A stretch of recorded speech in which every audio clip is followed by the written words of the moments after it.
Welcome guys to the channel. The long-awaited season has finally started, and it started with the game between Liverpool and Bournemouth, which ended by 4 goals to 2, with Liverpool taking away that 3 points. Now, this video we're going to analyze how the game went, the positives and the negatives from both sides, both Liverpool and Bournemouth. Now, starting from Liverpool, on the positive side, of course, scoring 4 goals on the opening day of the league is not bad. It's a great thing. It shows you the potency of the attack.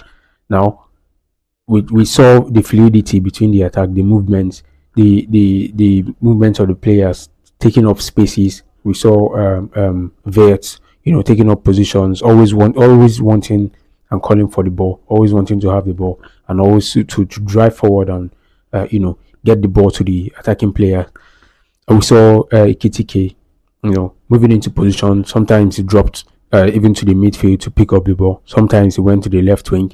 We saw Salah, of course, as we know him, roaming around the attacking area, coming into the box. Saw Cody Gakpo doing his stuff, the flair and the whole stuff.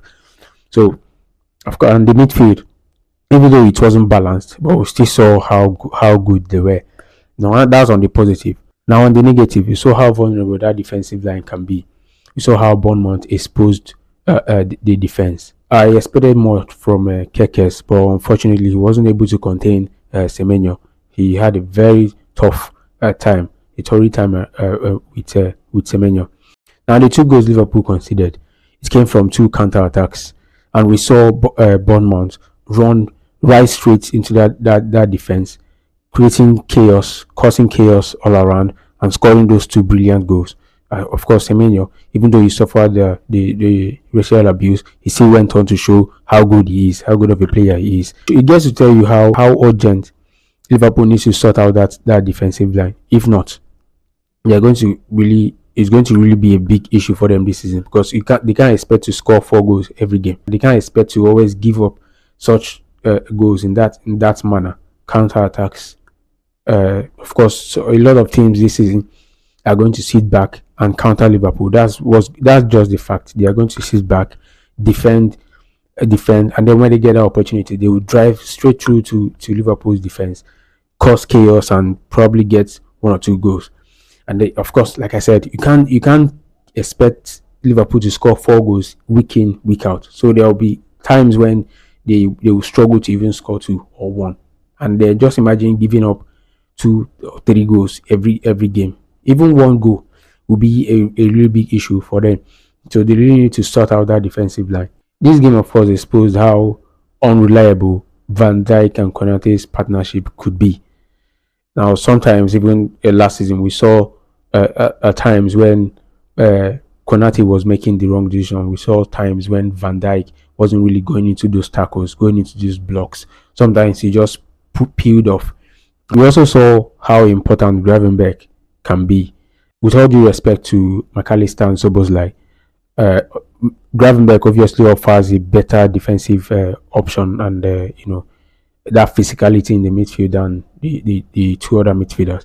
If he was there, I want to believe that Bournemouth wouldn't have had that opportunity. They wouldn't have been able to drive straight through the midfield and to the Liverpool's defensive line. It would have been, they would have had that defensive presence in the midfield. Now, that's not to take away the fact that, of course, McAllister really had a good game. Yeah, making those tackles and making the runs. And we've heard speculations about Maguire. We've heard that they signed an 18-year-old, which maybe might not be the immediate solution to these defensive frailties. But let's see how it goes. But I know they really need to sort out these defensive frailties. If not, it's going to really be a tough time for them this season. They might end up, licking their wounds. And on the side of Bournemouth, I didn't expect much from them, especially after losing 3 out of their 4 defensive players last season. They lost Kekes, they lost Huijsen, and then they lost Zabani. The only player remaining there was Senesi, and you could see the team trying to really get back into shape, into how they were last season. It's really going to be a tough time for the coach to sort it out. And recently, I think they lost Altara. That's their another attacking player in the midst.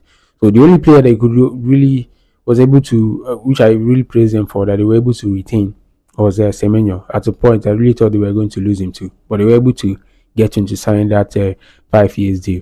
It will really take a lot for them to get back into shape. It will really take a lot for them to get back into what they left off last season. Getting back into that that very tough side that we knew them for last season. But let's see. The coach is a very good coach. I expect that he will find a way to sort out the whole stuff. Now, the controversial moment in the game was when Senesi seemed to have handled the ball, and it was difficult for the referee to see. I expected the VAR to have spotted that hand. It was just fingertips. He got his fingertips on the ball, and it prevented Ekitike from driving forward with that ball. I expected them to take an action there, but surprisingly, they didn't. And recently, I saw an interview with Clattenburg. He elucidated the changes they've made in the VAR session and the whole improvement and all. But starting the season already with this big controversy is not good. It's not looking good for the PGM world. It's not looking good for the VAR and all.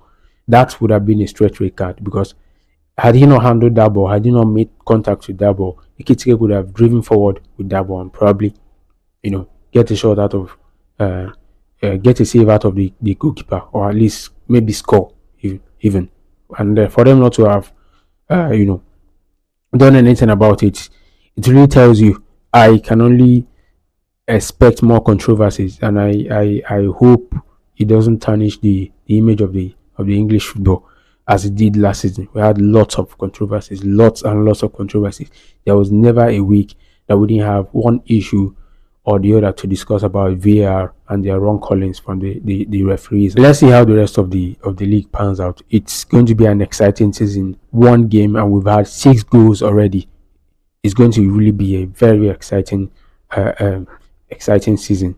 Let me know what you think in the comment section. Let me know where you think Liverpool needs to improve. Let me know what you think was wrong with their defense. Let me know what you think they should do to defend this Premier League effectively. And do not forget to like, share, and subscribe. Thank you.